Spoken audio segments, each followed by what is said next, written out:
victory, make no mistake about it, this victory is not about LaToya Cantrell. This campaign did not start about self. It only started with and has been rooted in the people of the city of New Orleans, which all of us represent here tonight. Each and every one of us. And let me tell you this, numbers do not matter. Polling, what votes came in, who voted for you, who didn't, because we're focused on the future of the city of New Orleans, where all of us matter. This has been the people's campaign from day one. I started this campaign listening to our people, hearing your cry, but also understanding that we are in a true position Which people? to ensure that we are no longer about the haves and the have-nots. Since when, LaToya? That we are going to ensure that our city continues to grow and be strong. For who? Give real opportunity. For who? That pie is getting larger. Yeah? So that each and every one of us can share in it.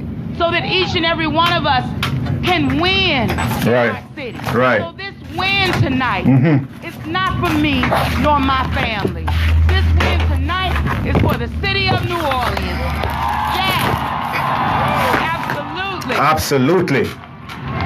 We have work to do. Work to do. And let me tell you. Yes, tell us. That we are going to do it Yes. together. Together.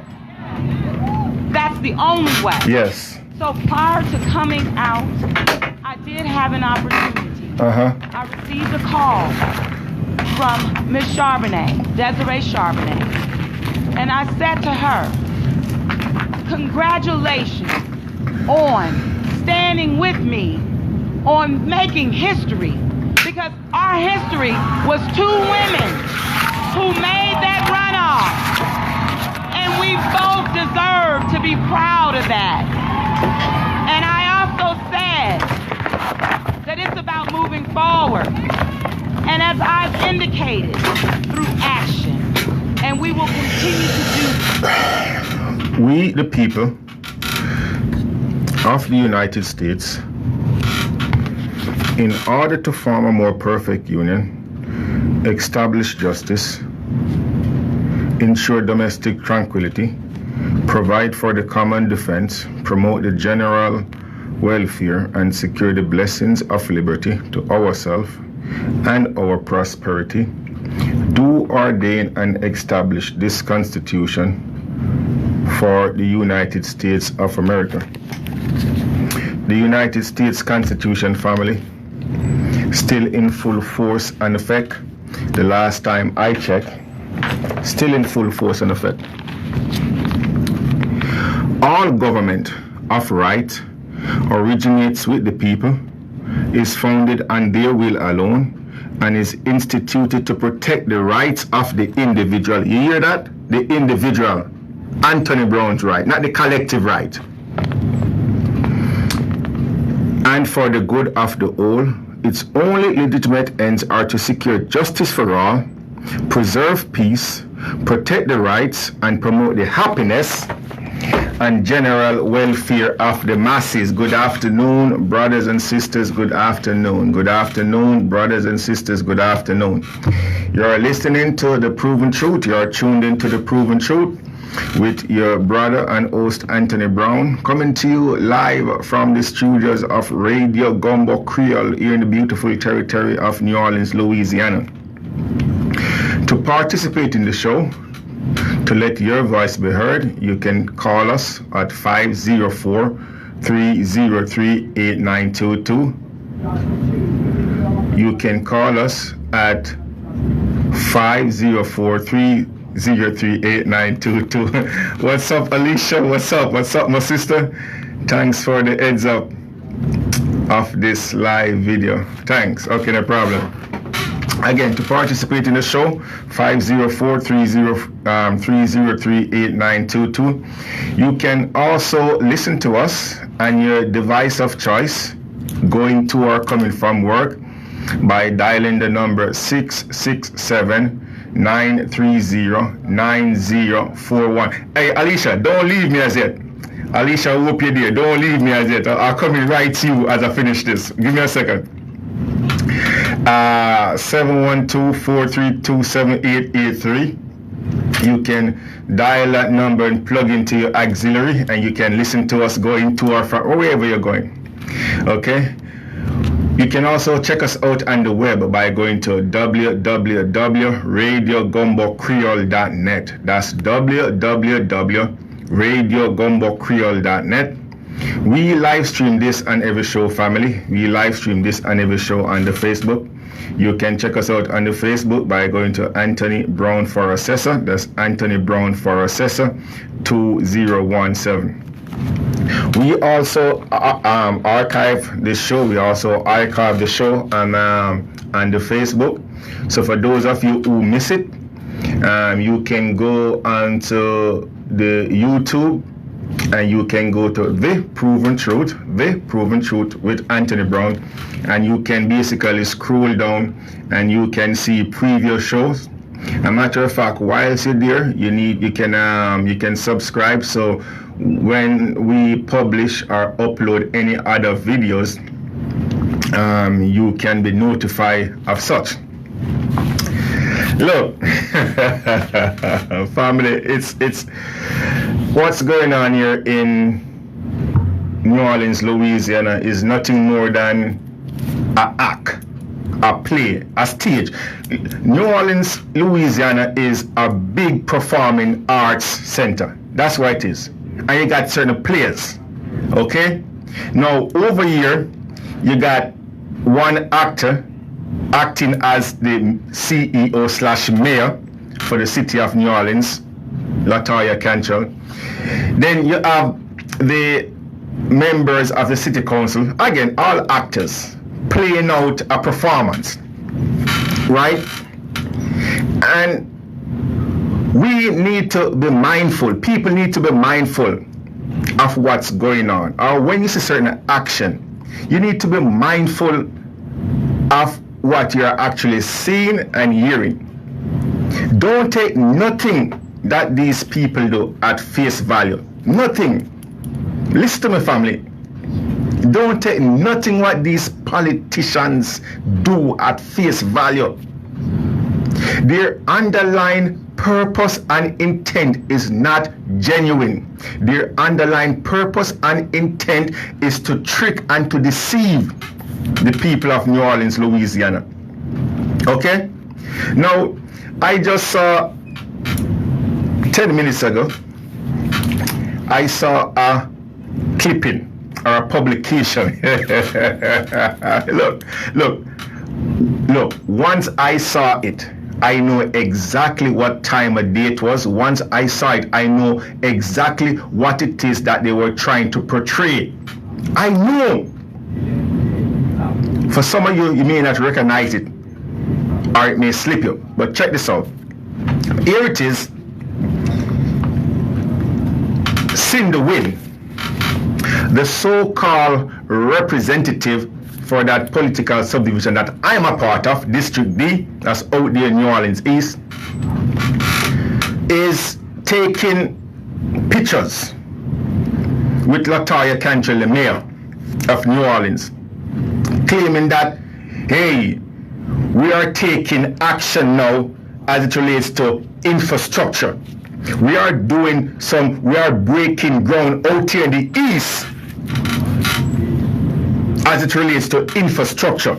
Now, let me tell you something, man. Cindy Wynn is nothing more than a goddamn puppet.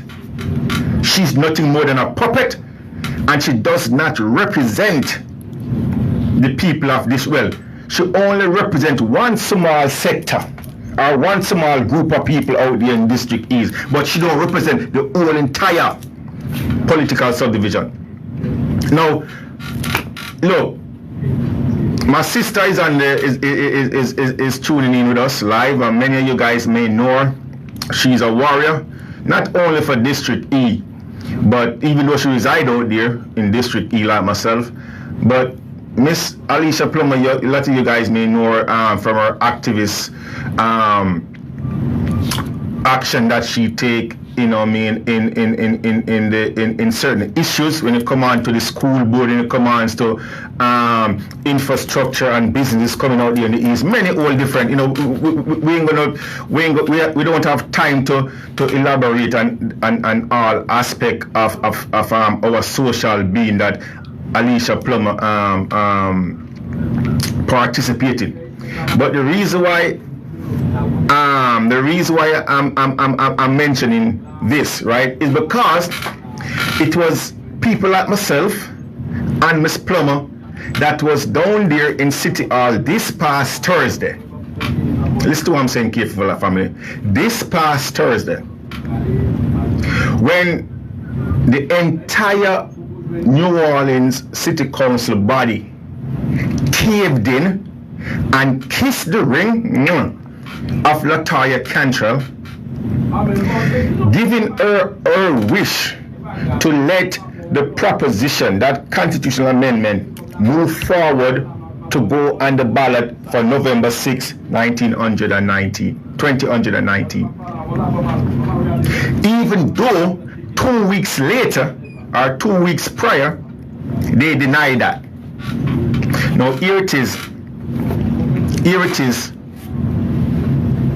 The theater. The theater is being played out in its full.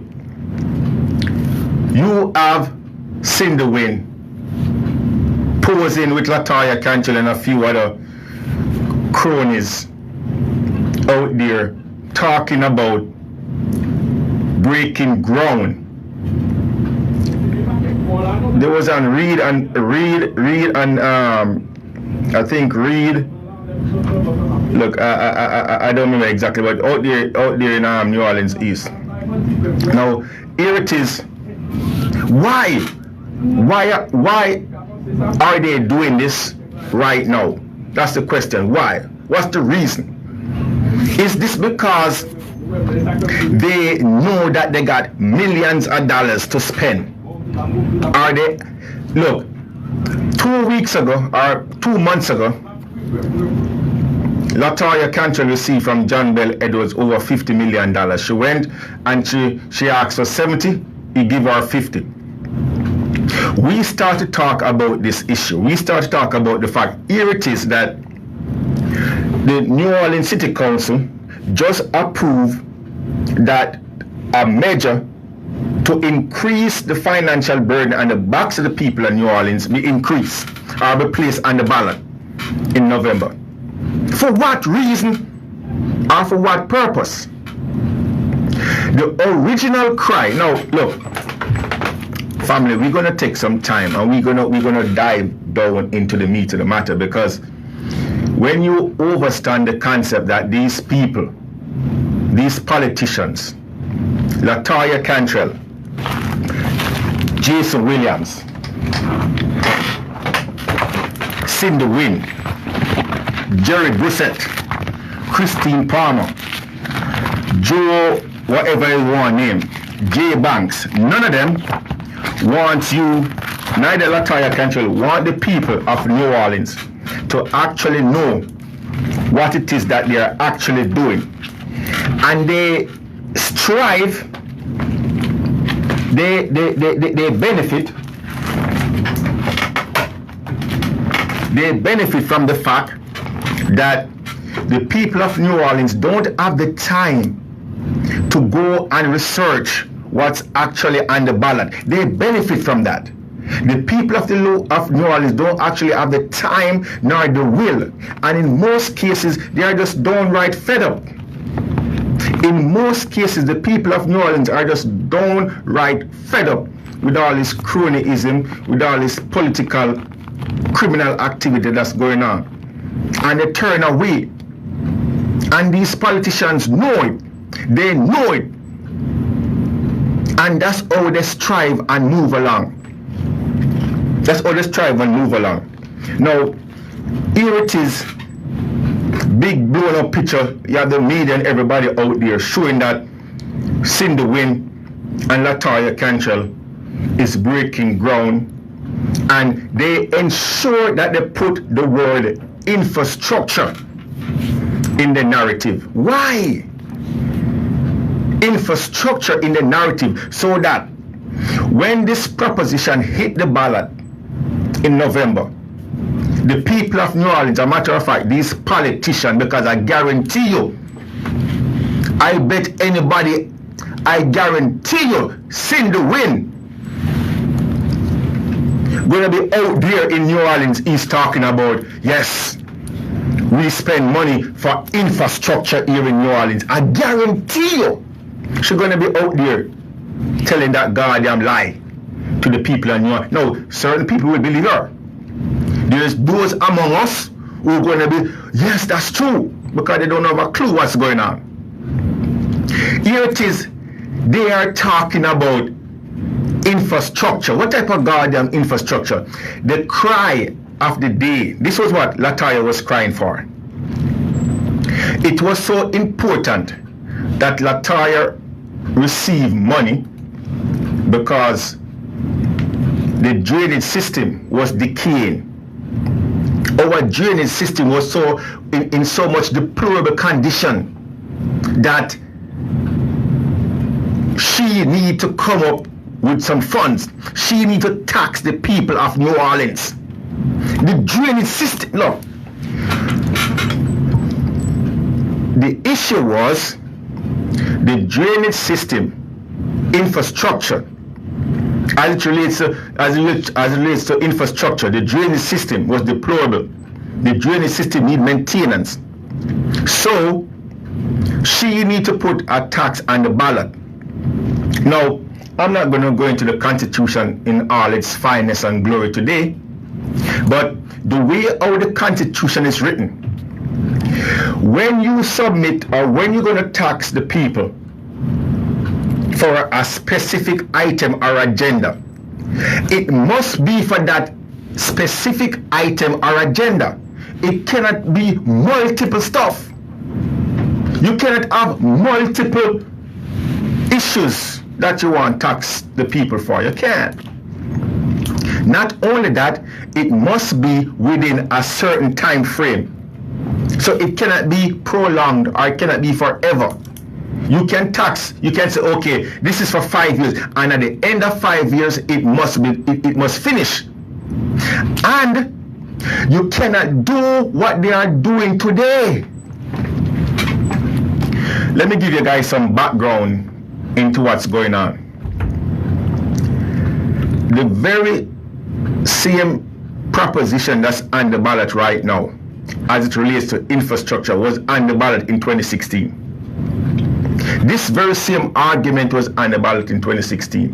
Not only that it was on the ballot, they asked for it for a 30-year cycle. You heard me right? For a 30-year cycle. So if this measure was on the ballot in 2016, and according to my calculation, that's what, that 2.5 years?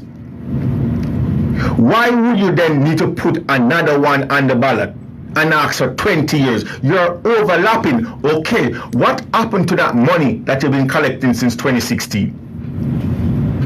And why would you need to be asking for more money? 2 weeks ago, family, 2 weeks ago, the certain members of the New Orleans City Council, let me tell you, this guy, Jason Williams and Elena Moreno, they actually rejected LaToya Cantrell's proposition. They rejected it, and rightfully so. And for that small, for that minute portion of a time that they did, they were actually representing the people of New Orleans. Let me say it one more time. It don't happen very often. It really don't. You don't find it very often when these elected officials, these politicians, so-called elected officials, act in the interest and the benefit of the people. But let me show you guys how it played out. 2 weeks ago it was on the ballot. Williams and Moreno said no. A matter of fact, let me quote Moreno for you. Let me see if I can find it. Let me tell you exactly what Moreno words was. Okay. The only category. Okay, let me find it for. Let's see. Give me a second, family. The dust over the proposal tax started last month. The Chief Administration Office, the city does not currently have a dedicated, okay. But it doesn't matter. I'm going to wing it, and if I find it, I'll read it for you verbatim. But the bottom line is,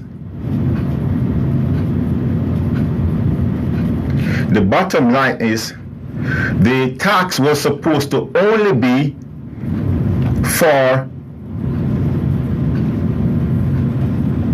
the tax was just supposed to only be for infrastructure.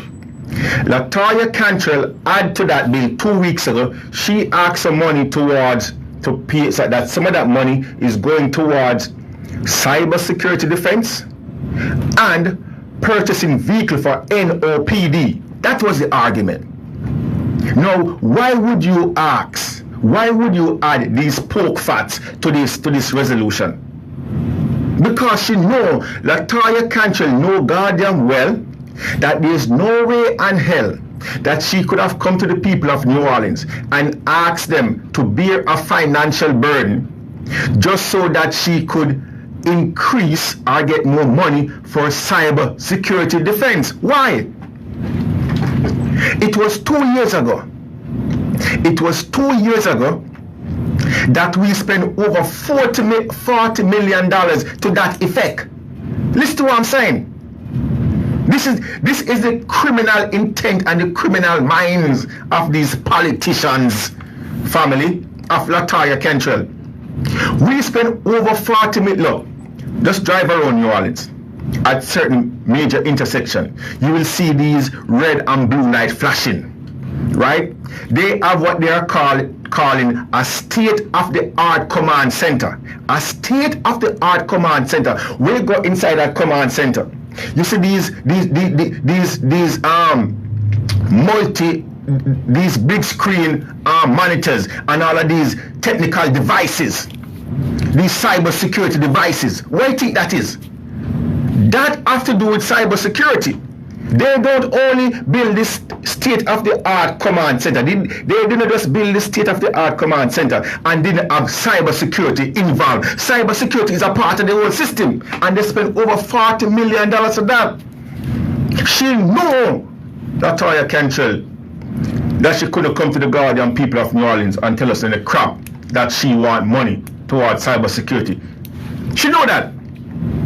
So what did she do? She sneaked it through the back door. She sneaked through the back door and bring that proposition onto the Guardian resolution. And at the time, listen to what I'm saying. At the time, we had two individuals that have some type of pull or status that sit on the New Orleans City Council, who was acting at that time, who was acting on behalf of we the people, Jason Guardian Williams and Ellie Momero. But hold up, wait, finish it. She also asked for money to purchase cars for NOPD. Now listen to what I'm saying. It was Miss Alicia Plummer, who last Thursday, right there in New Orleans City, in the chamber, told not only the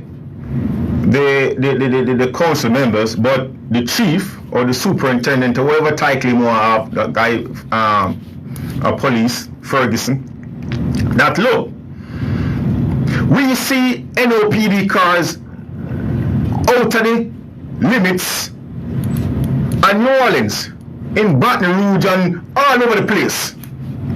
We see, now that's one angle that I personally wasn't even thinking about or looking at. So when Miss Plummer bring that up, I was like, look at that. That's a totally different argument that can be made. Because if you are so in need of automobiles for NOPD, why then would you have vehicles not operating here in the confine or the boundaries of New Orleans? But you'd have vehicles, and she was right too. She was right. Because on many mornings, I'm heading out into Baton Rouge and are going west, and see NOPD out in NOPD vehicles in La Place and Gonzaga and all of these places. So she was right. But not only that, family. Not only that.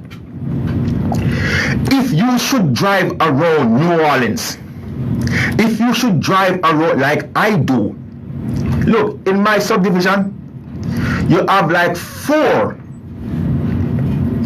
members of the NOPD who have cars parked up. A matter of fact, around my block, you have this guy, he have a cruiser and you have a goddamn motorcycle. NOPD motorcycle. But not only that, if you drive around New Orleans, you will see in certain parking driveways, you will see NOPD vehicles park up inside there. And at the same time you have NOPD vehicles park up inside these driveways, you will notice 2 and 3 unmarked or private cars. Then you ask yourself, why the hell you have an NOPD car inside it? So it's not like you have a person working for NOPD and let's say that they can't afford a car, so or they work a late shift and you drop them home, or they drive the car. No, I'm talking about using these cars at these people's houses, weeks, days, months, years. Keep and care. So we, the people of New Orleans, it is taxpayers' money who's purchasing the fuel for that. So here it is, the crime. This is what the superintendent stated last Thursday. Oh, well, we are so short of automobile that we have to meet, our detectives have to meet in some parking lot or some garages or somewhere public and share vehicles. Crap! But hold up. The reason why Latoya Cantrell did that or put that on the resolution with our criminal intent, believe me, it was criminal and it was deceiving when she did that. It was in 2016, family. It was in 2016 when underneath the previous administration, that criminal Mitch Landrieu, underneath Mitch Landrieu administration, right? She again, to call in, telephone number here is 504-303-8922. That's 504-303-8922 for those of you who want to call in. Okay, okay, all right. So underneath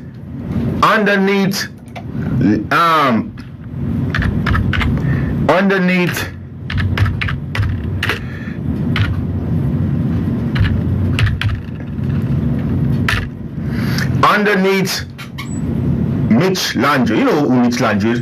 That clown who is there right now working on CNN. I don't know if anybody still watch CNN, but Mitch Landrieu spent hundreds of thousands of taxpayers' money,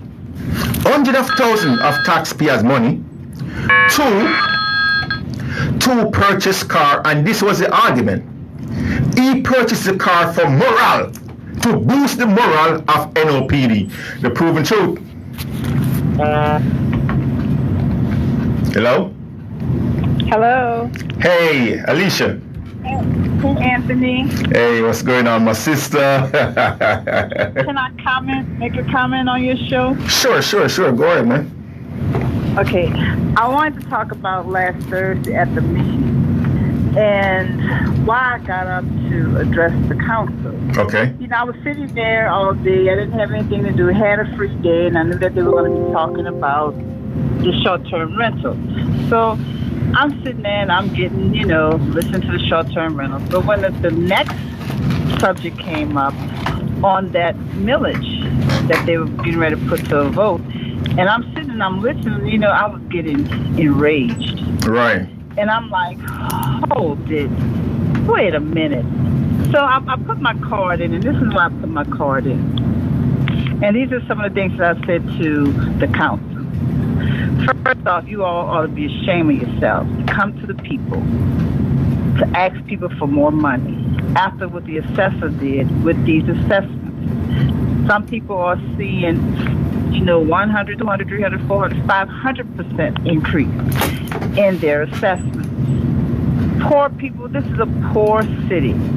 What that council should have done when they were first sworn in was to do a forensic audit. Come on. All the money that came into Mitch Landrieu's hand from the federal government for recovery dollars. Okay? Right. They should do a forensic audit, and they should not ask the people for a dime, not a crying dime, until they account for all of those billions of dollars that came to the city, and nothing has been fixed. Okay? I said to them, told the police chief, because they always use a bunch of violins to get people to go vote for something. The police chief said, well, he needs a new fleet of cars because the cars are raggedy, they need maintenance, and sometimes the cars are running 24/7 because when one police officer gets out, the next one gets in on the next shift. So I'm like, well, that ain't so true. And I said to him, no disrespect, and I did tell him that I love my District 7 police officers, and I think they're number one. I can testify to that. Right. Well, I like their community policing. And I told him, I said, but what I have a problem with, I can see why there's a maintenance problem and the cars are raggedy, because I've seen cars as west of Baton Rouge. Right. And all the way to the east to Alabama. Right. New Orleans police cars. We are paying for those cars. We're paying for the tires that they have to replace. We're paying for the gas. And the problem I have with that mostly is when you do see them parked in those cars, those neighborhoods outside of New Orleans, they're also playing carpool, bringing their kids to school, right, and shopping all over. Oh my God! Why? Okay, that's another issue. Big problem with that. Yes, so yes. What he came back with was, yes, well, he gives cars out to people who are on SWAT and stuff like that. Well, you must have a whole bunch of them on SWAT. There's a whole bunch of them riding up and down the highway. Yes. And I don't think that's fair. Those cars should be a benefit to the police officers who choose to live in New Orleans. Those cars should be parked in Orleans Parish neighborhoods who are paying for the gas and the upkeep of those cars. Then with the fire chief, when he said he needs new fire trucks. And I'm like, well, hold, Landrieu got rid of a bunch of ladder companies. I don't even know what people understand about that. Those are trucks that have the ladder that can reach high up the high-rise buildings to rest people. Right. He got rid of all of that. So now all of a sudden, I need fire trucks. Then you had the guy who was there talking about sewage and water board. Again, the scale tactics of sewage and water board. Right. If they don't do something with the infrastructure, we're all going to drown, or we're going to constantly see flooding. I brought up the fact, well, what happened to all the monies that Mitch Landrieu got from the federal government and also from us with increased fees? Because Mitch Landrieu shut down the city council when Stacey Head won the at-large season. It was time to choose her interim until they went to the election. Right. He held up the council, whereas Cynthia Hedge Morrell and John Johnson and walked off the council and did not come back for over 6 weeks. Yes. And in that time, the time expired where the council couldn't choose the interim. That gives the choice to the mayor. And the mayor selected Diana Bourgeois. He selected Diana Bourgeois because he knew Diana was going to deliver to him the $584 million for the Sewage and Water Board increased fees. He knew that Stacey Head, who was against it, was not going to recommend somebody who would do that to the people. So when he placed her there, Cynthia Hedge-Morrell put that ordinance in where we are now paying that in installments, and we wonder why our sewage and water board fees are increasing. We are paying that $584 million now. $22 million of those dollars went to a bill that they already had to pay. The rest of it, the $530-something million was left for infrastructure, right, and also to hire people, right, of which they've done none of that. Right. And yet they have the nerve to come to the people. This is a poor city. This city is not even legally a city because we have less than 450,000 residents. And with that being said, we have less people. More money has come into the city for Katrina recovery, and you Alicia, and that's the argument. We got over 71 billion post Katrina, right? And every single time, look, you heard it for yourself last Thursday. They are telling the people of New Orleans that, look, they're asking for money to do things that they already are, that they have asked for many times before and gotten it. And got paid for. So it's just like I'm coming to you and I'm saying to you, look, Alicia, you owe me $1 for this phone. And you say, okay, and you paid me 2 years ago. Then I'm coming to you this year now and say, look, it's like, Anthony, you're crazy. You see I'm talking about? The people of New Orleans have been financially burdened and stressed. The same bill over and over again. It's ridiculous. And this is going to be a tax for what, 30 years? For 20. It's going to be a 30-year tax that they're putting on us. And one more thing, let me say, Anthony, and I'm going to, get off. Okay. One of the council person staffers came to me. I saw them later at an event. Okay. And they said to me, well, Ms. Thomas, you don't understand.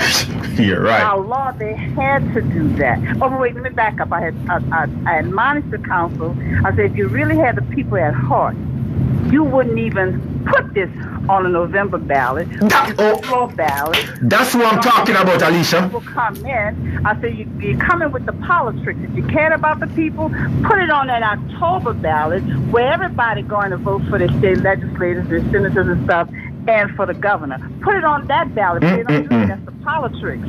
But this is what I told the person. They said, well, they have to. By law, they have to put that to a vote.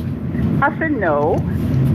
By law, they do not have to put that to a vote. They don't. Well, yes, they do. No. Yes, they do. I said, no, they don't. Something real simple to you. If it was by law that they absolutely have to put that to a vote, they wouldn't have had to vote on it. Right. I said, and if they have to vote on it, it's been automatic that the city council had to put it on a ballot. But they had to vote to put it on a ballot. I said, so a good council person would have said, no. My vote is no. Right. Because my vote is no, because right. Our citizens have had enough. Yes. Our citizens are poor. Yes. Our citizens are just hit with the assessment. Yes. Our citizens are getting increased fees they have to pay. Right. That is what a good council person would right. say. I'm sorry, Madam Mayor.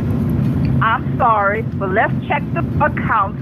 Where's all the recovery money?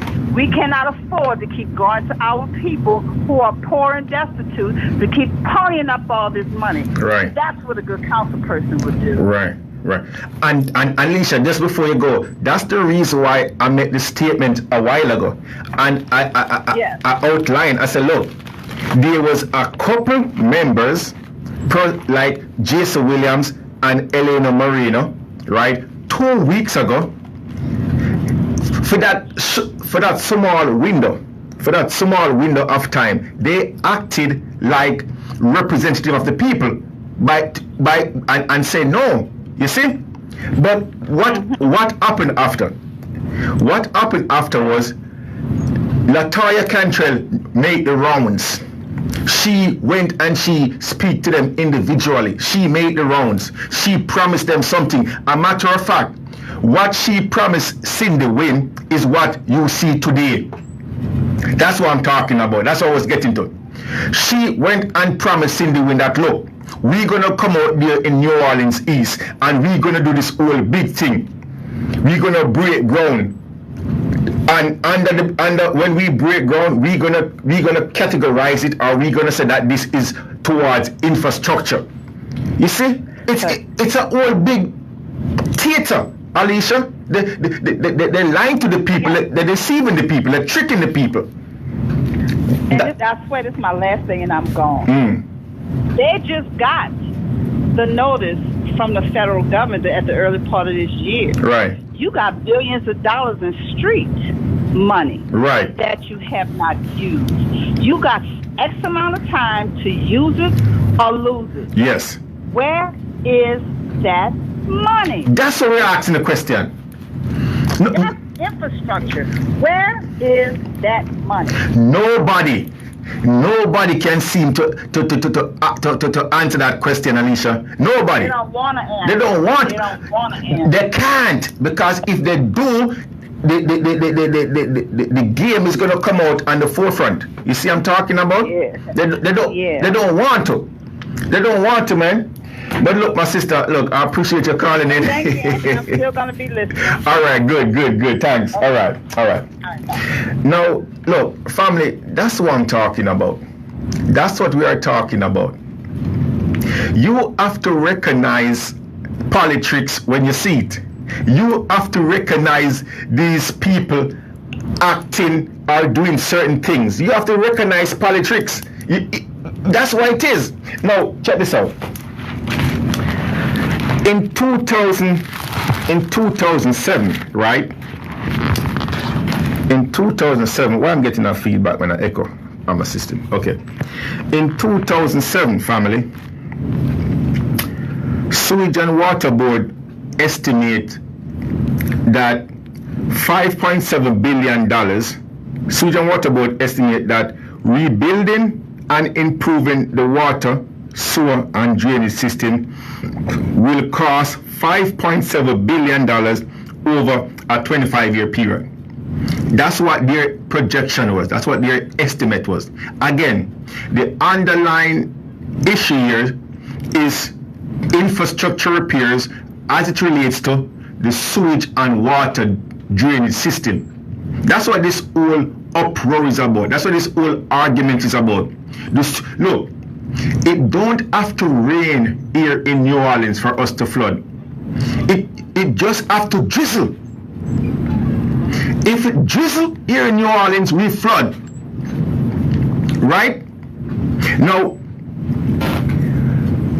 this was what FEMA did and said during that same time frame. The Federal Emergency Management Agency has set aside about $150 million so far and expect to commit tens of millions of dollars more. Right? FEMA, $150 million. And at the same time, with the commitment that they will still contribute millions of dollars more to towards the drainage system. Right? Now, they also add some requirement. They outline that, look, we ain't gonna come and bear the whole financial burden of repairing your drainage system. You have to play a part in it. right? You have to play a part. Now, this was what the Sewage and Water Board decided to do. The Sewage and Water Board is acting to raise money on its own, proposing a phase-in increase in water rates that would bring in about $100 million over 4 years. Family, listen to what I'm saying carefully. The Sewage and Water Board did raise the water rate on the people of New Orleans. The Sewage and Water Board did raise the fees on the people of New Orleans. And that money, that raising of fee, was again to go towards infrastructure repair. Now, you must bear in mind, New Orleans or the Sewage and Water Board have a monopoly over this whole water system. The Sewage and Water Board have a monopoly over it. There is no competition. Not only that, but when you think about water, you're thinking about elements, H2O. No, this is not something that they go there and they have to create or make. The only thing that these people do is to maintain the quality of the water, so it's good for our consumption, for human consumption. It's real water. They just maintain it in their catchment basin, right? And regulate and attend to its treatment. So it's not like they're spending millions of dollars to create or to make this thing we call water. No. And it's not like they have even competition out there. No. Sewage and Water Board have a monopoly over the system. So, as a business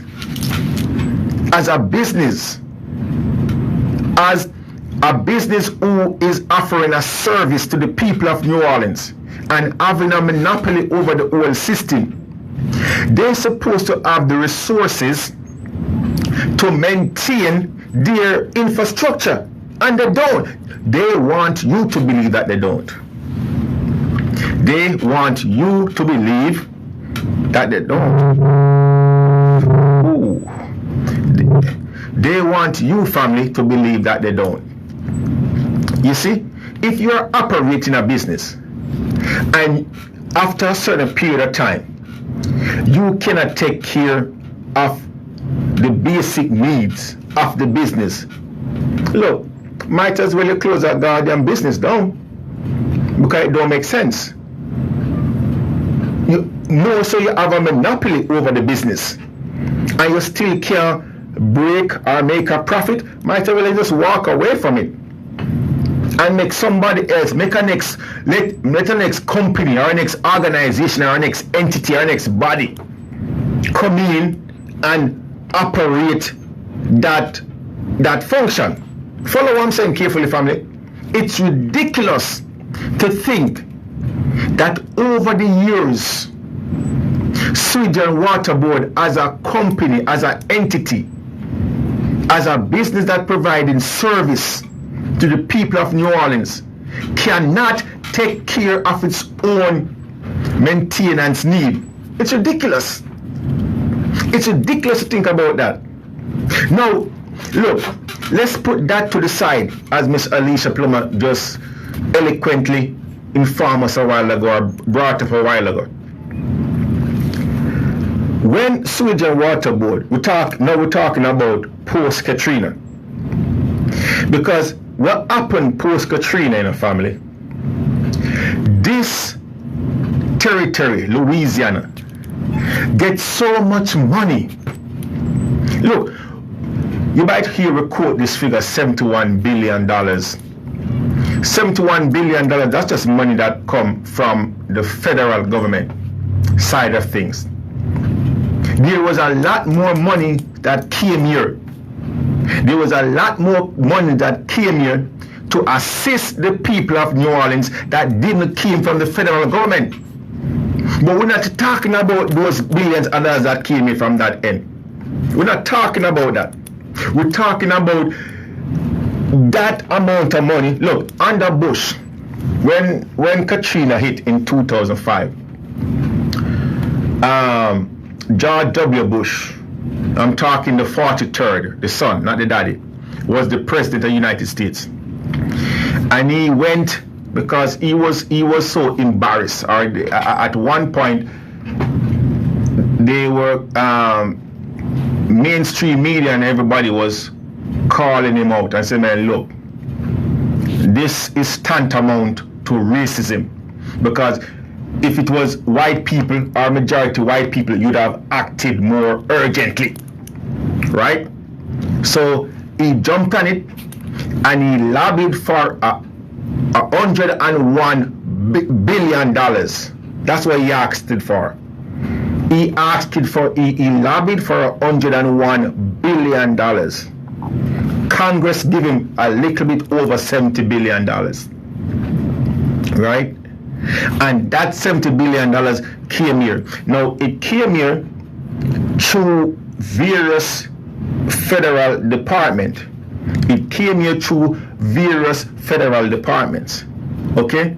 And when it came here, the money that came here, it came here to be used for specific items or issues like infrastructure, like to assist people who had property before, or to make the people who were here at the time whole again. There's a key component to this, family, that a lot of people don't know. When the money came here, it came here based off of what? What was the requirement? Well, the requirement was, it was based off of pre-Katrina numbers. Pre-Katrina numbers. That's why it was based off of pre-Katrina numbers. What does that mean? They look at the population.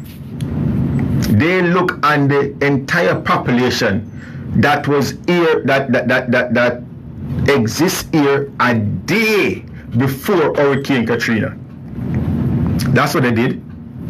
They look at that population, and the money came here based on that population, right? Not only that, you see, I told you guys earlier that Cindy Wynn, this clown calling herself the people representative, she don't have a clue what that is. And Latoya Cantrell was out in the east doing a photo op. That's what it is, family. Think what you may, it's a photo op. It's a photo op to get the people of New Orleans or New Orleans East to vote on this increase that they are claiming that they need. It's BS.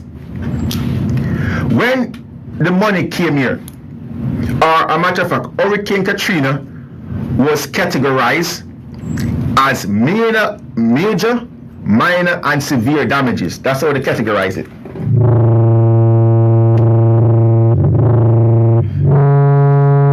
Ooh, sorry about that. Oh, that's much better too.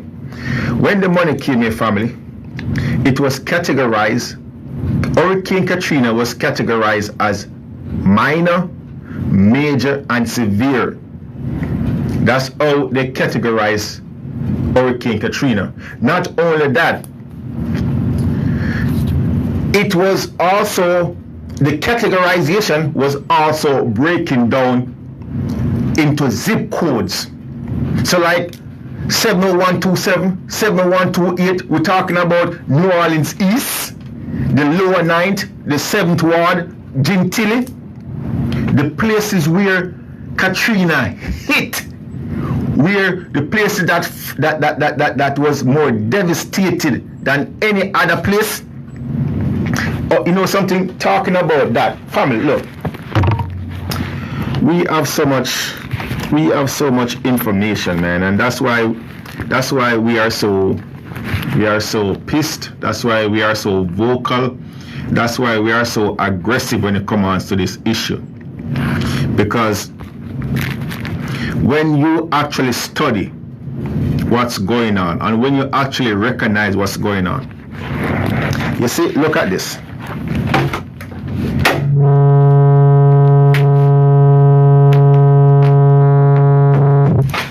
Damn. I just tell you a while ago how Katrina was categorized. And a matter of fact, I just told you, I just give you an estimate too, which is $5.7 billion, according to Sewage and Water Board, that it would have taken to totally revamp or to totally fix the drainage system here in New Orleans. Now, during Katrina, most of the damage happened east of Canal Street. For those of you who know downtown New Orleans, right? Canal Street is that major street downtown, or what you want to call that major street downtown, right? One side, the eastern side, and one side, the western side. Now, the most damage you can find happened was on the eastern side of Canal Street. And the west side of Canal Street, yeah, they get damage, but that will be categorized as minor. Now, in 2015, family,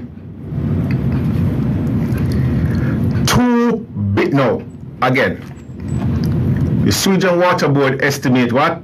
$5.7 billion. $5.7 billion to totally revamp or to totally repair the entire sewage and water, the drainage system, the sewer system, right?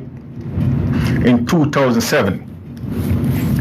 Now in 2015, in a part of the city that was categorized as minor damage from Hurricane Katrina, they spent $2 billion. These are the areas: Louisiana Avenue, Napoleon Avenue, Jefferson Avenue, St. Claiborne Avenue, and St. Charles Avenue. Now, what's the name of this show? The Proven Truth, right? For those of you who want to go and read this article for yourself, you can go and check this article out. It's the New Orleans Advocate, September 5th, 2015. Okay, the New Orleans Advocate. And this is what it says. The St. Charles Avenue streetcars to fully resume service Sunday after drainage work. After what kind of work? Drainage work. The St. Charles Avenue streetcars lines is expected to resume full service Sunday following a 3-month interruption caused by drainage work on the 3 major uptown thoroughfares. Since May, the Regional Transit Authority has been offering only bus service along much of St. Charles from just above Lee Circle to Webster Street near Adamant Park.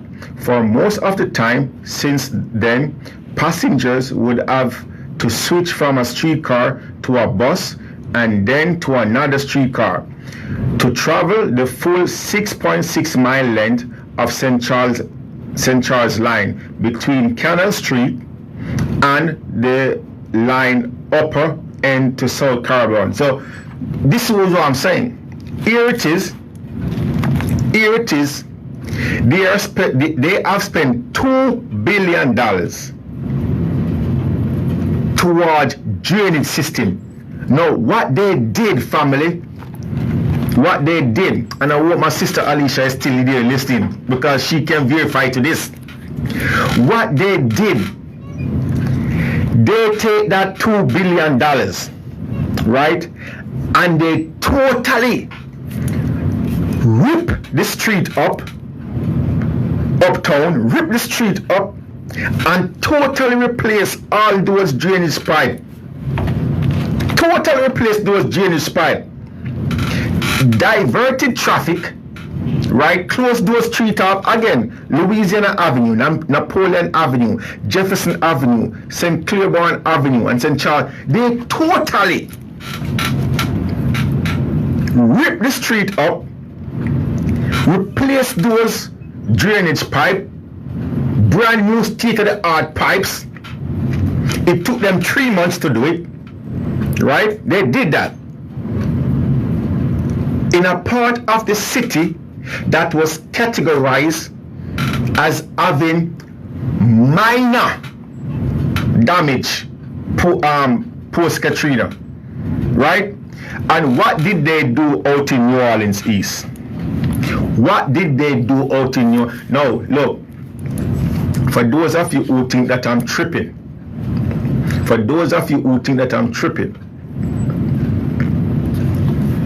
again, I reside out there in New Orleans East. If you go to my block, which is Marquette, between Hammond and Grand Street, right? You will see where they have done some work. And this is how they do the work out in New Orleans East. They will come and they will cut a section of the road, a section of the street, and they will leave it exposed like what's going on right out there right now for 2 weeks, 2-3 weeks. So they come, they cut the street. So when rain come, rainfall, get the mosquitoes and all type of debris, people start throw garbage inside of it. It take them 3 to 4 weeks to come back to put in their to pave it. We get out in the east, we get patchwork. The people of New Orleans East, we get only patchwork. Patchwork, family. While you have this clown right here, this politician, listen to her. This. We love anyway to ensure that we are no longer about the haves and the have-nots. That we are going to ensure that our city continues to grow and be strong and give real opportunity. That pie is getting larger so that each and every one of us can share in it. So that each and every one of us can win in our city. So this win tonight is not for me nor my family. This win tonight is for the city of New Orleans. Yes, absolutely. We have work to do, and let me tell you that we are going to do it together. That's the only way. So prior to coming out, I did have an opportunity. I received a call from Miss Charbonnet, Desiree Charbonnet, and I said to her, congratulations on standing with me on making history, because our history was 2 women who made that runoff, and we both deserve to be proud of that. And I also said that it's about moving forward, and as I've indicated, through action, and we will continue to do this. We love anyway, because that's the only way that our city is going to be better. That's the only way that any of us, all of us coming here, our city is our home, New Orleans. Whether or not you were born here, whether or not you chose to be here, but the bottom line is, we are here. Yes, yes, yes. And because we are here, we're going to make sure that we continue the hard work, that we focus on every aspect. You know, one of the sad thing, family, I don't know how much of you actually remember when she was out there on the campaign trail. When she was out there on the campaign trail, how she speak about the previous administration, how she speak to the people, or she tell the people of New Orleans that, look, I recognize, a matter of fact, give me a second, family. You know, this was what, you see, look, again, politicians. That's what we are here in New Orleans, politician, man.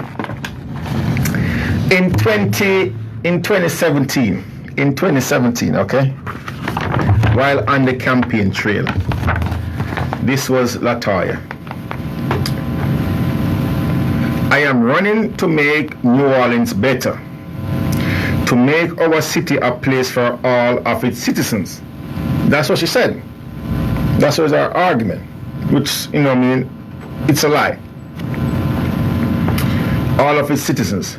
So, all of our people can feel their worth, says Cantrell, who was first elected to the city council in 2012 and re-elected in 2014. As I listen across the city to what the issues are and what people are feeling, they are feeling disconnected from growth and opportunity. This is Latoya saying this. They feel nickeled and dimed and priced out.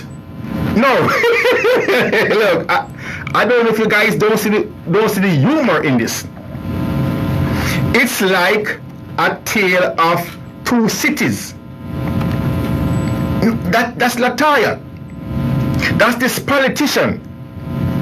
She's saying that under Mitch Landrieu administration, the people of New Orleans feel nickeled and dimed, feel left out, feel priced out. Priced out of what? The Guardian property. This is what she's saying. I am running for mayor to expand my scope of leadership. You ain't got no leadership. Leadership for who? Particularly the result on the ground. I have a demonstrated track record of bottom-up approach. Now, again, as I've said many times, family, it's not that Latoya Cantrell was the best person. It's not that Latoya Cantrell was the best person for the position. It's just that there wasn't nobody better. There wasn't nobody better, family. There wasn't nobody better. And a lot of us just couldn't support Desiree Chambonnet at the time. She wasn't the best person out there. No, she wasn't. She wasn't. Right? But what she did at the time, she speak about inclusiveness. Right? She speak about including everybody or meeting people where they are. That was her argument. I will meet the people where they are. I will reach out to them. I will ensure that they don't feel nickel and dime or priced out. That was her argument.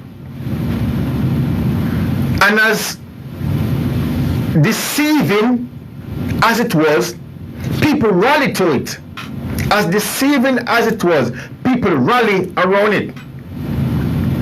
Right? Why? Because the next person that was actually with her on the runoff, Desiree, we just couldn't gravitate And we just couldn't vote for her. Why? Because at that time, she was being backed, that Desiree was being backed by the Louisiana political machine, who don't mean the people of New Orleans no good. People like Guardian, that clown Cedric Richmond, people like, what you call that, Kenny Zero, that DA, and many other cronies, established cronies, was out there back in Chamonix, right? And there were people out there who honestly think that Latoya Cantrell was about something. Lots of people think she was about something. Lots of people. The proven truth. The proven truth.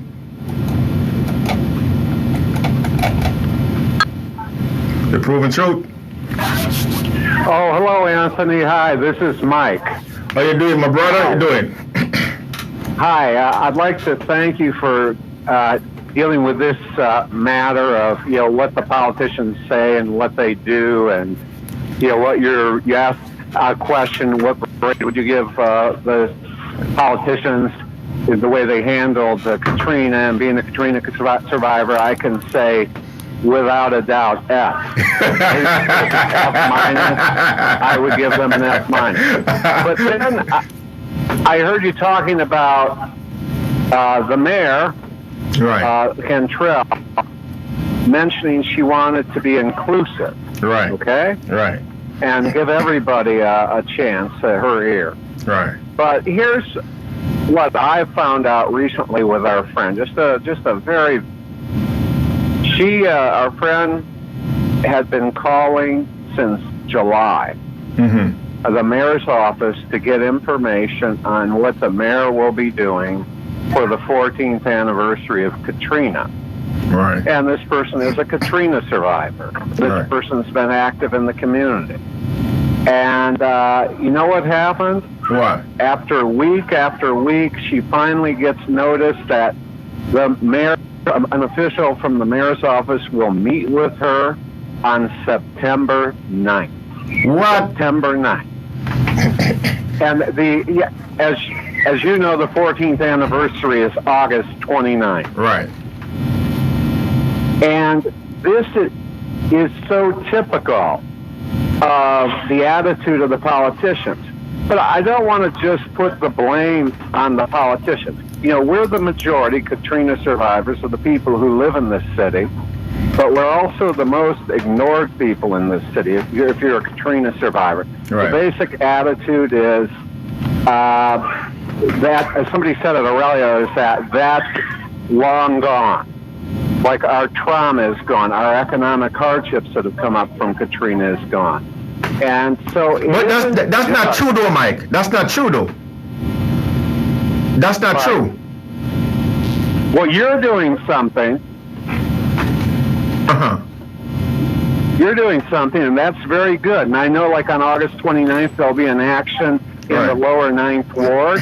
I'll be there. And I know this show on August 29th will have a special devoted to Katrina survivors. Right. You are doing something, but the politicians are not. Right. All right? And on top of this, yesterday I attended a rally against white supremacist violence in Jackson Square. Okay? And they had maybe a dozen speakers. Most of them came from nonprofits. Others came from a local left group that we know of. And it's less than 3 weeks away from the 14th anniversary, and not one of them mentioned Katrina. Not one of them made an even feeble attempt to connect the white supremacist violence with Katrina. Right. And it tells me that these people who either are getting funding from foundations, or they feel that they've got to be on such good terms with the mayor and with the city council that they'll turn their backs on Katrina survivors, and yet they claim to be organizing the oppressed and exploited in this city. How can you organize the oppressed and exploited in this city if you turn your backs on a majority of the people in the city? Right. And what's happened is, the whole idea is, as this one man said yesterday, Katrina is a long gone issue. And I mean, how can you say that to the people who still have trauma to this day from Katrina, who still have lost loved ones and still have their memories, who still have suffered and they've been dislocated and are living in exile? But these are the people on the left who are supposed to be, the most conscious, the closest to the people of New Orleans, and they're just buying into the narrative, hook, line, and sinker, that Katrina is a long gone issue. Right. I mean, with organizers like that supposedly representing the people don't need representatives. I hear you, Mike. That's true, man. That's true. And I think we should take an opportunity. I mean, it's sad that our so-called left in this city, and I'm a socialist, but our so-called left is so pathetic.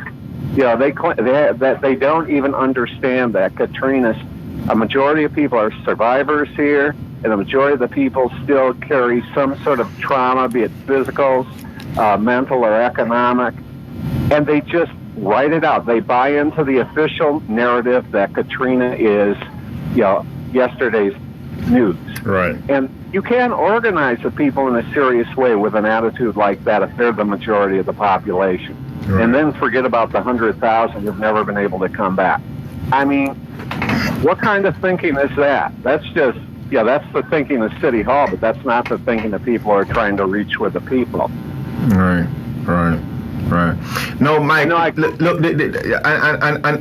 that's what I'm saying. The argument that Katrina is long gone and people is basically over the trauma, that argument is nonsensical, right? You have people right now that's traumatized every time the rain falls, because it reminds them of Katrina, right? You have people who lost their loved ones. You have people who lost property. You have people who, just to think about that time, bring back memories that they don't really want to remember. So that argument is just so way off the reservation, Mike. Right. And if you confront the leaders, the so-called leaders, I call them misleaders of these groups, they will say, oh, of course, but we don't, we'll have the right place and time, and they will do nothing to raise the memory of Katrina, of the situation of Katrina survivors. Right. They have no answers. Their only answer is to ignore it. And I just want to put in one more thing here. Now, first of all, I look forward greatly to your August 29th show. Right.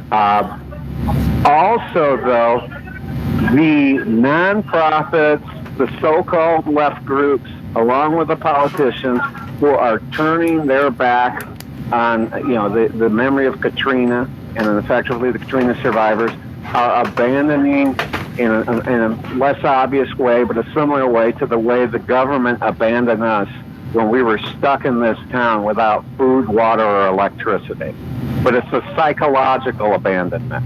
But still, it's a painful one, and it's an abandonment.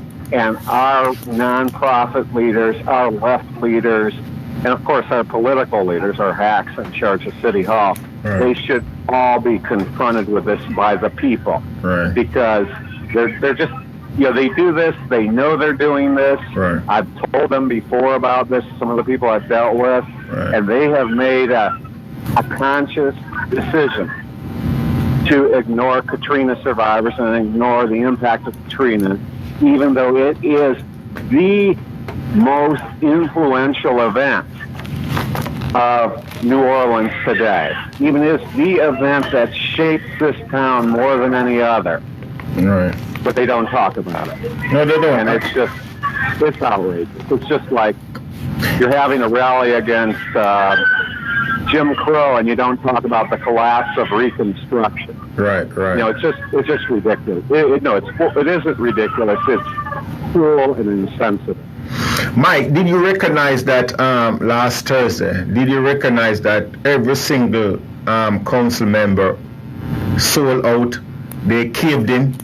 They allowed the proposition to move forward to the November ballot.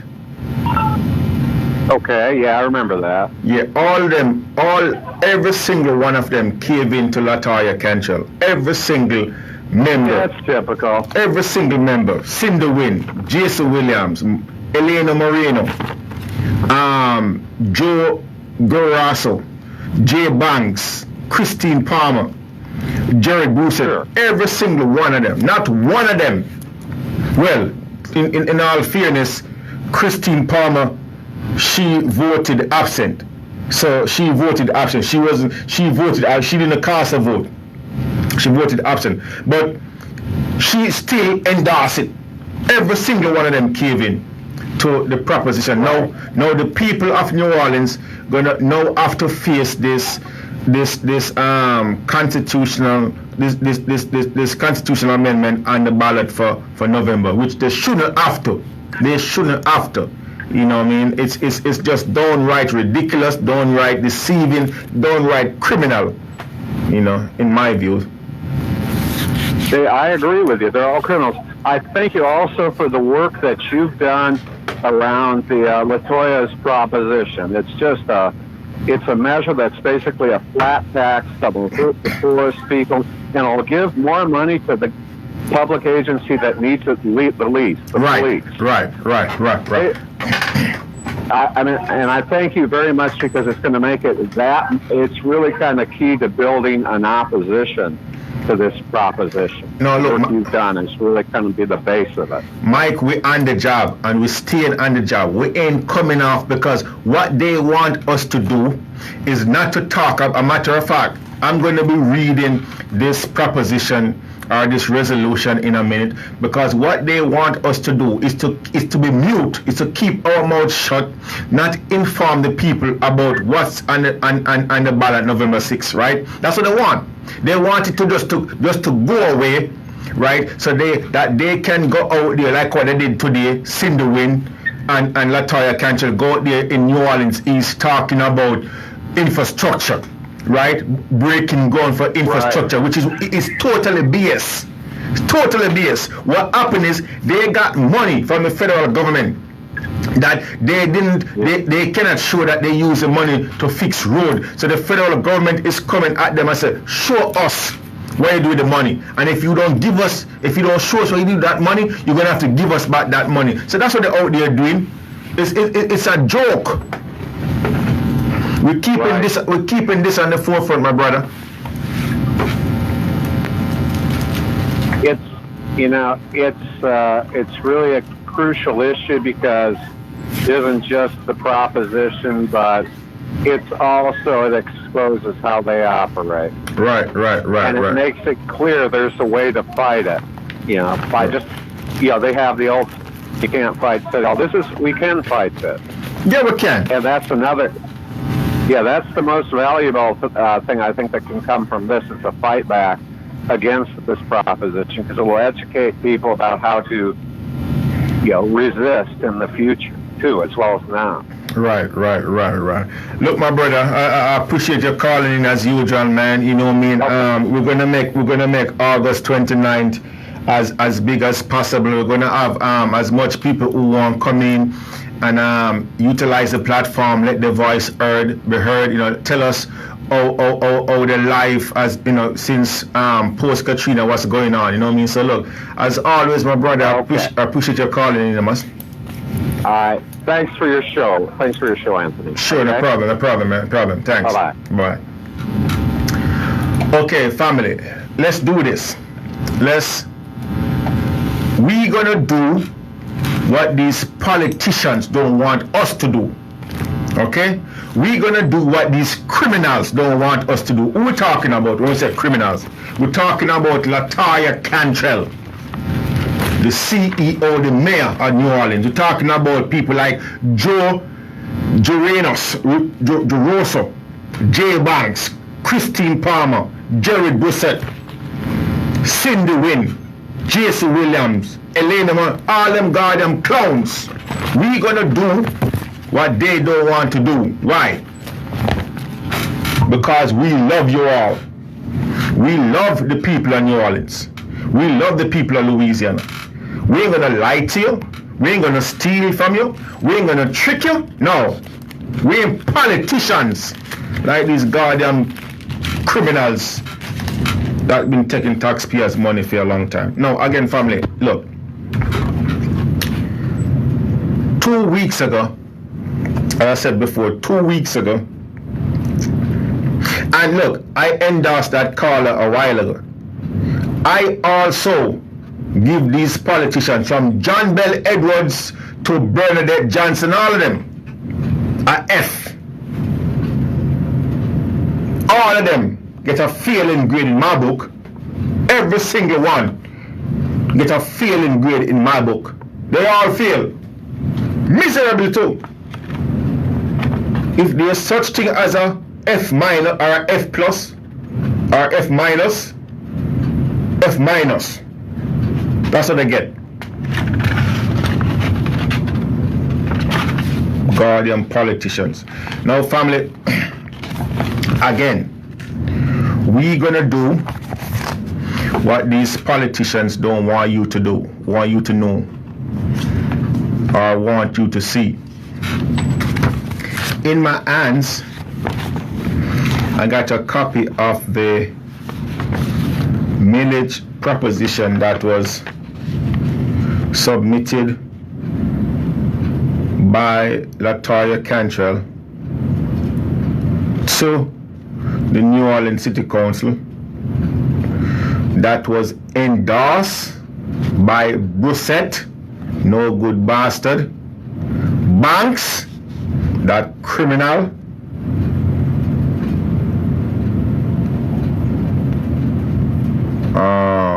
Palmer, that other fraudulent criminal, and Cindy Wynn, that no good kiss-ass so-called politician from New Orleans East.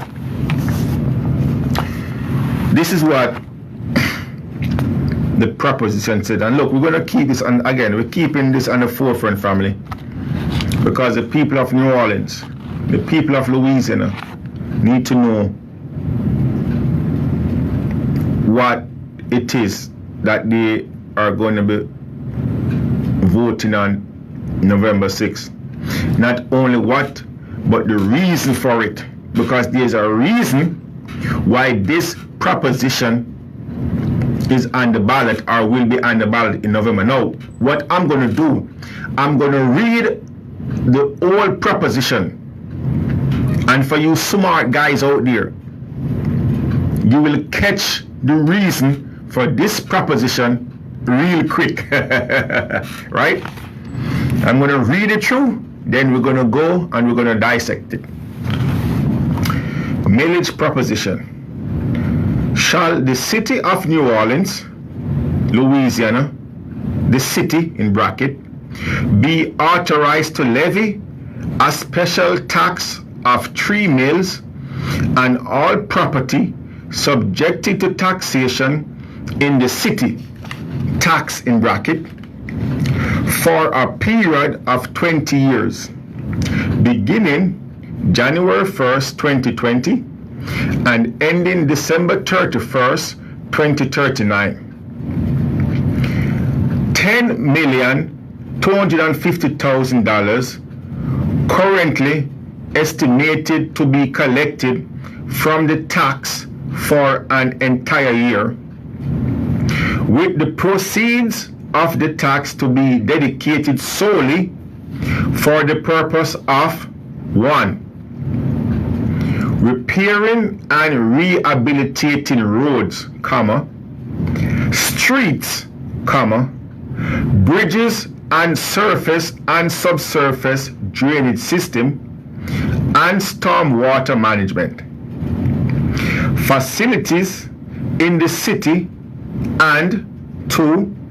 purchasing and acquiring equipment, comma, software and other technology, comma, vehicles, comma, furnishing and other public improvement for the city, comma, title to which shall remain in the public, comma, providing that a portion of this money collected shall be remitted to certain state and statewide retirement system in the manner required by law. That is what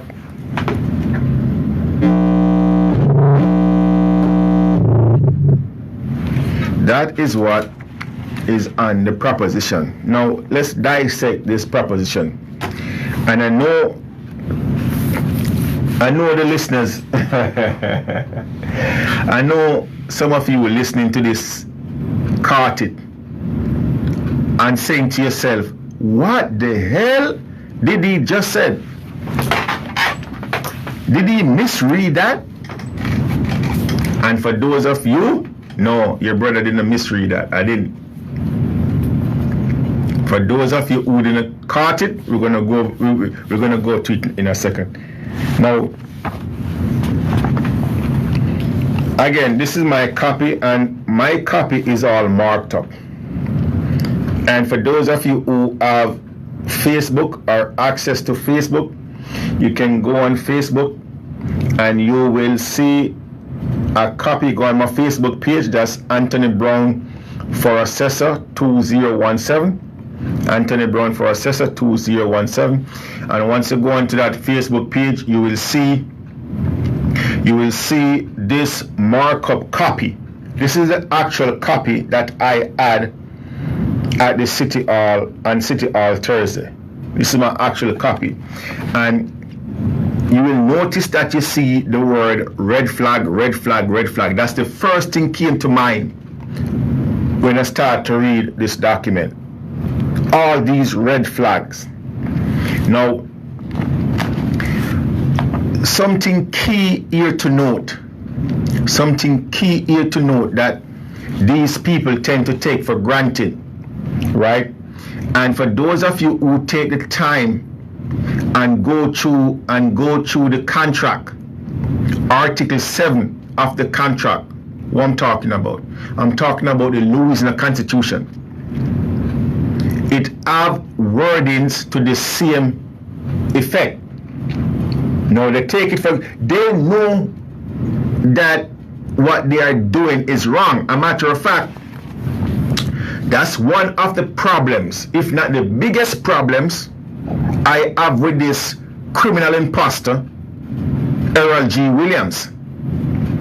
That's one of the biggest problem, because I outlined this problem to him, or this issue to him, and he pretends like he's a goddamn buffoon. He's not a buffoon. He's a criminal.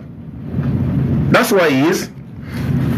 The very first sentence in this resolution, this is what it says, right? Shall the city of New Orleans, the city, be authorized to levy a special tax of 3 mil on all property subjected to taxation. Now, let's stop right there.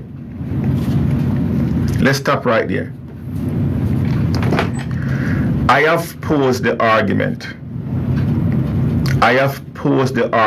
And I have outlined to these criminal bastards, all of them, that here it is asking, or it is giving you a requirement. Errol G. Williams told me that as the Orleans Parish Assessor, he have the authority to tax every single goddamn property in New Orleans because he can. And I asked him, I said, okay, Maybe you're right. Oh my, I said, maybe you're right. I said, show me where you have that authority, or show me where that authority come from. Listen to what I just said a while ago. All right, listen to what's on the proposition. Right? On all property subjected to taxation. Now, why would the word subjected, property subjected, what does that mean? What does that infer? That means you could make the argument that if there's property that's subjected to taxation, that means there's supposed to be properties that ain't subjected to taxation, huh? Wouldn't you think that? Wouldn't you think that? That if there's properties that's subjected to taxation, now let's for a second go to the Louisiana Constitution, because this is what they are utilizing to rob the people of New Orleans. Errol G. Williams, Latoya Cantrell, the member of the New Orleans City Council, and all them other criminals in Baton Rouge, to include the Louisiana taxing board. Now, what these guys do, these guys throw back the responsibility onto Errol G. Williams, and rightfully so. Every time we challenge them, or every time we call them out, they say, look, it's a tax assessor. Now, even though they have the right to intervene, even though they have a supervisory portfolio, they still throw it back to Errol G. Williams. Listen to this, family. This is Section 18 of Article 7. I'm going to read it because I'm trying to make a point. I want to show you how important certain words or phrases are. It's not just word on paper. This is what Section 18 says. And Section 18 deals with ad valorem taxes. Ad valorem taxes. Listen. Assessment. So the first thing that must be done, you must have an assessment. Title 26 of the United States Code deals with taxes. Title 26 of the United States Code, that's the code which the IRS operates under. And it's clear. There cannot be no taxation without an assessment. If there's no assessment, there's no tax. Hold up. Listen. Property subjected to ad valorem taxation shall be listed on the assessment. Man, my earpiece is giving me a feedback. I don't like that. My earpiece is giving me a feedback, family. We're going to wing it without the earpiece. Listen to this. Now, this is the contract. This is the authority by which every single elected official in the territory of Louisiana should honor. Anthony Brown didn't say that. That's not my words. That come from Bernadette Johnson. You know who Bernadette Johnson is? She's the so-called Chief Justice of the Louisiana Supreme Court. She's the one who made that statement. She stated that every single politician, this is the guiding post. This is Section 18. This is what it says. Property subjected. What? Property subjected to ad valorem taxation. Go no further. This actually tells you the type of property that's subjected ad valorem, that's subject to the ad valorem tax. There is certain properties that you can tax, and there is certain property that you cannot tax. But family, look, we ain't gonna debate on that today. Okay, we don't have much time left on the show. That's one argument.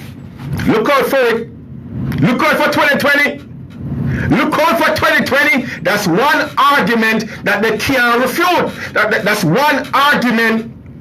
Once it is actually exposed, the people of Louisiana, the people of New Orleans will say, oh my God. But hold up. Let's move on. Let's move on. Here it is. They are saying to you,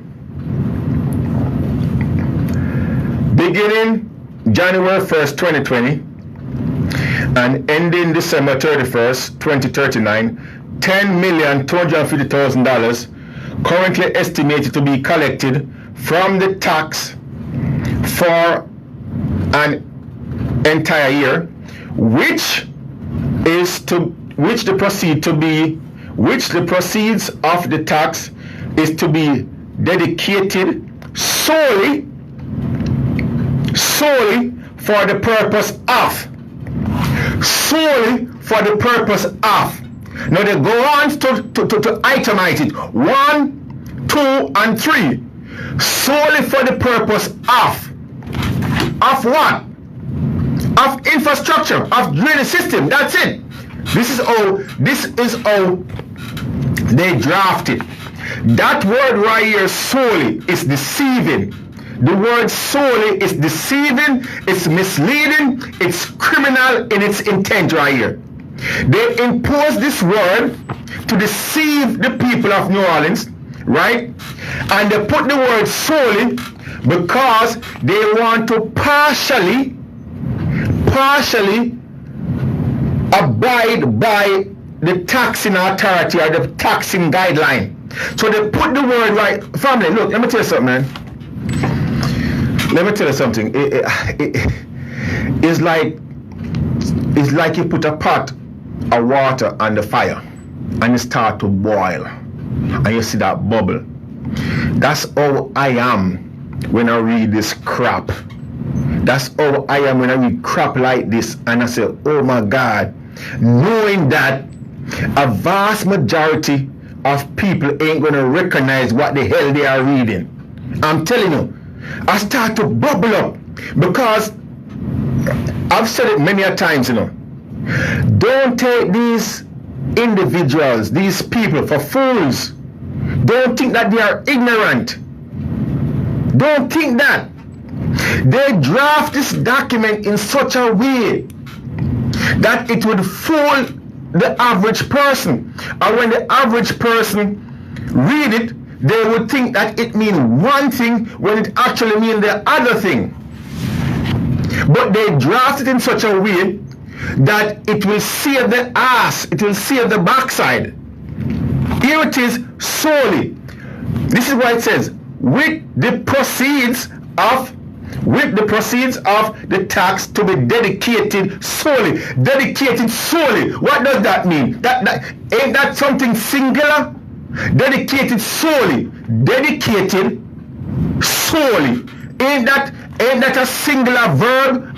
Ain't that a singular part of speech? Ain't it a singular phrase? No, look, I left school long time. Maybe I'm wrong. I could be wrong, you know. I left school some time ago, you know. I'm not as young as I look.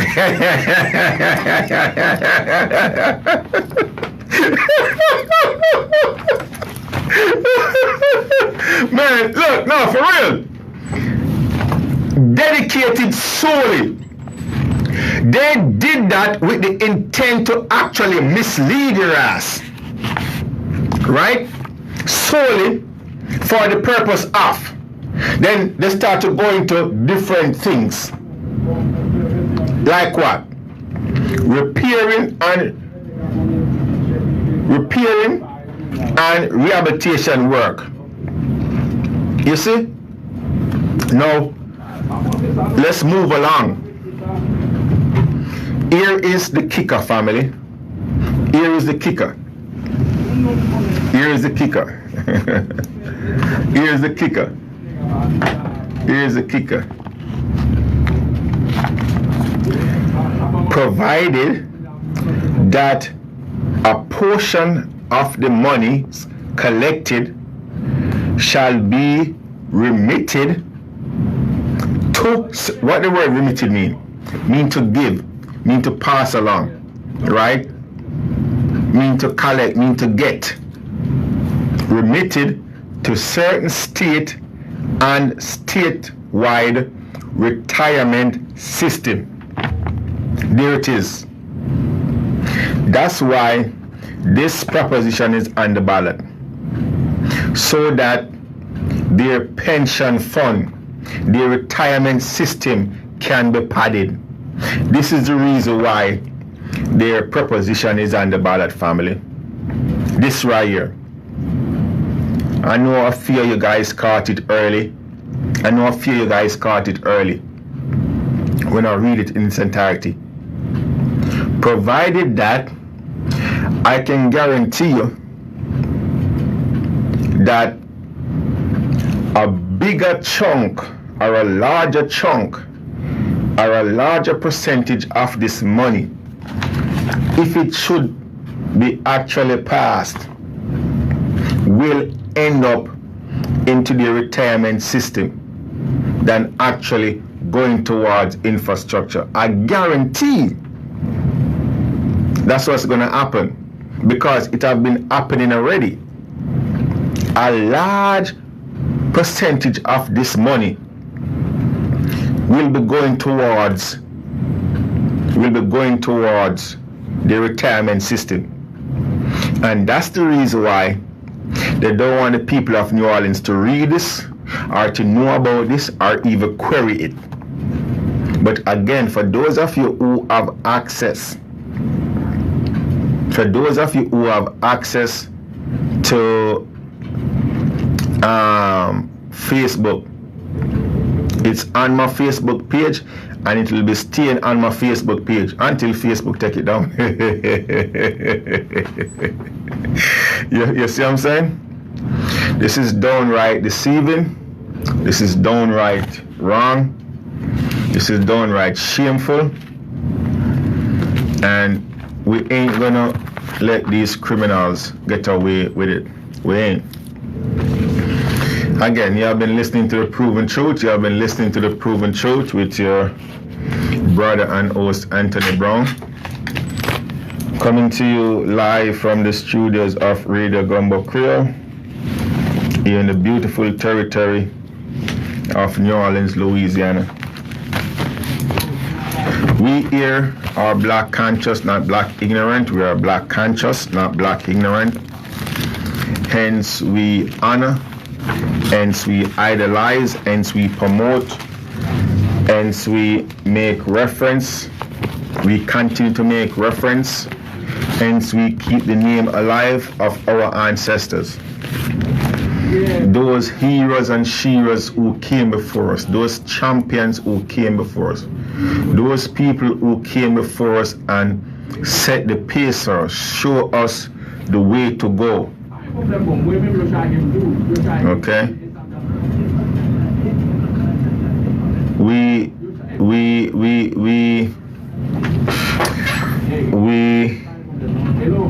honor those who came before us, who make the ultimate sacrifice. We make mention of Marcus Mosiah Garvey, Nanny from the Maroon, Paul Bogle, Fred Hamilton, Maurice Bishop, Malcolm X, Carter G. Wilson, Harriet Tubman, Thomas Sankara, Summoral Mackell, Bookman Juti, Toussaint Louverture, Jack Dessalines. Now, these are just a few of the people who we honor and who we pay respect and tribute to. These are the people who took a stand when taking a stand was tantamount to signing a death warrant. Again, family, it's our wish, it's our hope to keep on the forefront this issue that's on the ballot in 2019, November the 6th. We will be keeping this out there on the forefront. What's up, my brother Tim? What's up? I appreciate you, man. Love you, my brother. Hey, Tim, I don't know if you know, but come the 29th of this month, we're going to be doing something special. We're going to be having a special show just for the people of New Orleans, post Katrina victims, you know, and I want to be a part of that, my brother. I want to be a part of that. Family, again, the clock is against us. Until such time, this is a brother Anthony Brown saying, peace, much love.